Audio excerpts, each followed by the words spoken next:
ദ്രാക്ഷാപ്രസ്ഥം കണപ്രസ്ഥം ശർക്കരാർദ്ധതുലാം തഥാ ദ്വിപലം മധുകം ശുണ്ഠീം ത്വക്ഷീരം ച വിചൂർണിതം ധാത്രീഫലരസാദ്രോണേ ക്ഷിപ്ത്വാ തല്ലേഹവൽ പചേത് ശീതാന്മധുപ്രസ്ഥയുതാൽ ലിഹ്യാത് പാണിതലം തഥ ഹലീമകം പാണ്ഡുരോഗം കാമിലാഞ്ച നിയച്ചതി.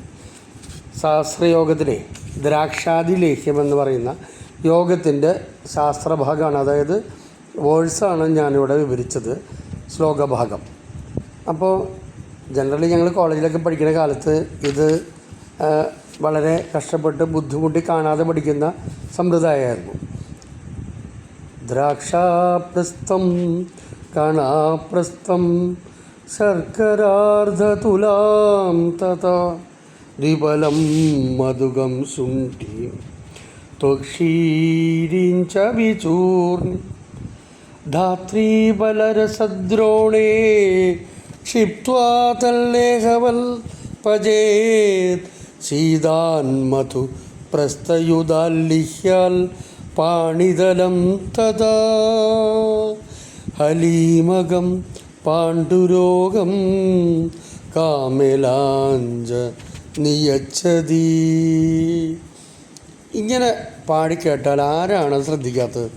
ഞാനങ്ങനെയാണ് ആയുർവേദ ശ്ലോകം ശ്രദ്ധാപൂർവം എൻ്റെ പഠനകാലത്ത് ഹൃദിസ്ഥമാക്കുവാനായിട്ട് പരിചയിച്ചത്. മുന്തിരിങ്ങാപ്പഴം ഫലം 16 ഫലം വേണം മുന്തിരിങ്ങാപ്പഴം ചേർക്കാനെന്ന് പറയുന്നുണ്ട്. അപ്പോൾ ഇതിൽ പ്രസക്തമായിട്ട് ഞാനിവിടെ സൂചിപ്പിക്കാൻ ഉദ്ദേശിച്ചൊരു കാര്യം, ശാസ്ത്രയോഗം എന്ന ഗ്രന്ഥത്തിൽ കേരളത്തിലെ വൈദ്യശ്രേഷ്ഠന്മാർ ഇവിടെ ഉപയോഗിച്ച് വന്നിരുന്ന ഔഷധയോഗങ്ങളാണ് പ്രധാനമായിട്ടും ഇതിൽ ഗ്രന്ഥരൂപേണ നമുക്ക് ലഭ്യമായിട്ടുള്ളത്. ഈ രോഗചികിത്സാ സമ്പ്രദായത്തിൽ കൃത്യമായിട്ട് ഒരു രൂപരേഖ, രോഗമെങ്ങനെ തിരിച്ചറിയാമെന്നോ തിരിച്ചറിഞ്ഞാൽ അതിന് ഏത് സമയത്ത് ഈ രോഗം ചികിത്സിക്കുന്നതിൻ്റെ ഭാഗമായി ഈ ഔഷധം കൊടുക്കണമെന്നോ എന്നൊന്നും പറയുന്നില്ല. അപ്പോൾ അതിൻ്റെ യുക്തി എന്താ, അതിൻ്റെ ബുദ്ധി എന്താ, അതിനെപ്പറ്റിയാണ് ഞാൻ ചോദിക്കുന്നത്.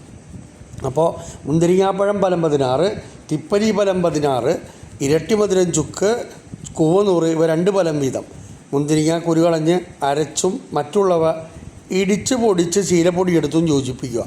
16 ഇടങ്ങഴി നെല്ലിക്ക നീരിൽ 50 ഫലം പഞ്ചസാര ചേർത്ത് കാച്ചി പാകമായാൽ മേൽപ്പറഞ്ഞ മരുന്നുകൾ ചേർത്ത് മർദ്ദിച്ച് തണുത്തതിന് ശേഷം ഇടങ്ങഴി തേന് ചേർത്ത് വെച്ച് ഇളക്കി എടുത്ത് 3 കഴിഞ്ഞ് വീതമെടുത്ത് സേവിക്കുക. പാണ്ഡുരോഗവും കാമലയും ശമിക്കും. ഈ നമ്മുടെ കാമല എന്ന് ഗ്രന്ഥത്തിൽ പറഞ്ഞിട്ടുള്ള അവസ്ഥ ജോണ്ടിസ് എന്ന് തന്നെയാണ് നമുക്ക് മറ്റ് ലക്ഷണശാസ്ത്ര ഗ്രന്ഥങ്ങളിൽ നിന്ന് മാധവനിധാനം എന്ന് പറയുന്ന പുസ്തകത്തിൽ രോഗമുണ്ടാവാനുള്ള കാരണങ്ങളെക്കുറിച്ച് പറയുന്നുണ്ട്. അഷ്ടാംഗഹൃദയത്തിലും ചരകത്തിലും ചരക സംഹിതയിലൊക്കെ ഗ്രന്ഥങ്ങളുടെ വിശദമായ വിസ്തരിച്ച പ്രയോഗസിദ്ധി കൊണ്ട് കൃത്യമായിട്ട് രോഗത്തിൻ്റെ നിർണയം എങ്ങനെയാണ്, അതിൻ്റെ ഔഷധ പ്രയോഗത്തിൻ്റെ സമ്പ്രദായം എന്താണ് എന്നുള്ള കാര്യങ്ങളൊക്കെ സൂചിപ്പിക്കപ്പെടുന്നുണ്ട്. പക്ഷേ ഈ ശാസ്ത്രയോഗത്തിൽ ഔഷധയോഗങ്ങളുടെ സമാഹാരമല്ലാതെ അതിന് എങ്ങനെ ഉണ്ടാക്കണം, എങ്ങനെ തയ്യാർ ചെയ്യണമെന്ന് പറയുന്നുണ്ട്. പക്ഷേ രോഗം കണ്ടുപിടിക്കുന്നതിൻ്റെ ഉപാധികളൊന്നും ഈ ഗ്രന്ഥത്തിൻ്റെ ഭാഗമായിട്ടില്ല. എന്തായിരിക്കും ഇതിൻ്റെ യുക്തിയുടെ ഒരു സാധ്യത? ഇതിനെപ്പറ്റിയാണ് എനിക്ക് നിങ്ങളോട് ചോദിക്കാനുള്ളത്. ചോദ്യമാണ്, എന്തുകൊണ്ട് നമ്മുടെ പൂർവികരായിട്ടുള്ള കേരളത്തിലെ വൈദ്യശ്രേഷ്ഠന്മാർ ഇങ്ങനെയൊരു ഗ്രന്ഥത്തെ ഉണ്ടാക്കിയെടുക്കാനായിട്ട് ഉദ്ദേശിച്ചു? നമ്മുടെ ഇന്ന് ലഭ്യമായിട്ടുള്ള ഔഷധ കമ്പനികൾ തയ്യാർ ചെയ്യുന്ന തെറാപ്യൂട്ടിക് ഇൻഡെക്സ് പോലെ അല്ലത്. അതിനേക്കാളും വ്യത്യസ്തമായിട്ട് ശൈലിയിലുള്ള ശാസ്ത്രഗ്രന്ഥം പോലെ തന്നെ ആണ് ഇതിൻ്റെ വിധിപ്രകാരമുള്ള നിർമ്മാണം, ഈ പുസ്തകത്തിൻ്റെ നിർമ്മാണം. അപ്പം അതിൻ്റെ ഒരു യുക്തിയാണ് ഞാൻ നിങ്ങളോട് ചോദിക്കുന്നത്.